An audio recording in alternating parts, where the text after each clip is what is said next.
Adama vaktinde edilen kolluk onu açıyor adam ösürüyor. Nurniret'te hiç il kolluk değil, onu da bir taraftan, İngilizce, Türkmenistan taraftan kolluk yok da. Onun beylikler biliyor. Beylikler onu kolluyor da tip. Şeyler memeler aydardılar bu hakta. Belli adamlar. Ama bizde sol kolluk yoktu. Bolyan olsa İngilizce onu bir küçücük ağıtladan verirler barka diye. Olmadı da sol kolluk. Şu dehilin oğlunun köpüsü şoňarak boldy. Kurbanlar nerede mawtum bilen toňally halk gelsin, toňally oğlan toň. Baş olur yani. Demedik bilen oğlanlar. Nedir köýüp kütlerijek gel bolýan ahmyrly, ağırly ahmyrly boldy da.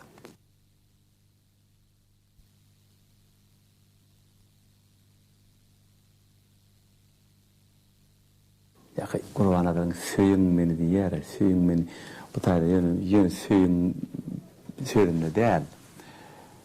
Şol adamyň mertebesini taklanmaly. Adam ne üçin ýaşaýar? Mertebesi üçin ýaşaýar. Sen merteben bolmasan adam bolmadyň da näme? Köçede ýykylyp duran adamlar, mertebesi ýok adamlar, ol bolmady bir dünýede. Adamın esasın manevi öz mertebesi. Mertebe diýen adam ne oldukını kazanlýar.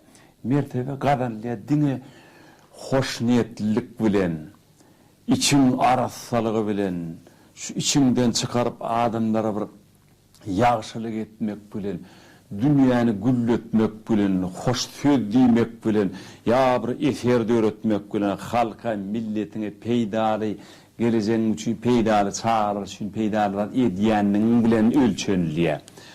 Adam kärçiligiň bilen, mertebeň bilen ölçenliýär adamyň agramany şu. Şoňky söyünmeli diýýäniň manysy ýöne şeýle söýmekden dälle ýa-ni esasy düşünüň diýär-de men kim bilmeýin.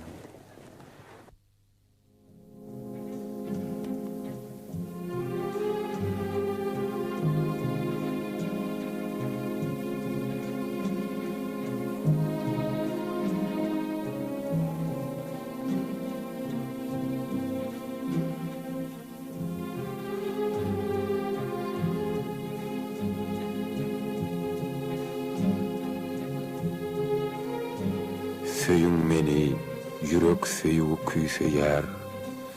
Şeýle bir küýseýär, ýok çaky çeni.